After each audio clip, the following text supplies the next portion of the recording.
நெஞ்சம் என்னும் கூடு அதில் நெருப்பு வைத்ததாறு,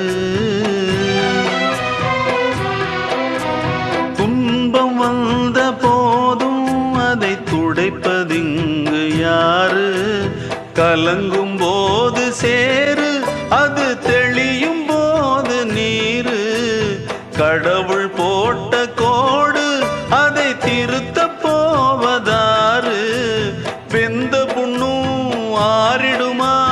வேதனை தான் தீர்ந்திடுமா?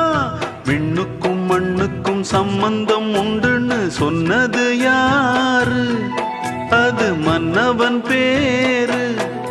அந்த வானத்தை போல மனம் படைச்ச மன்னவனே, பனி துளிய போல குணம் படைச்ச தென்னவனே.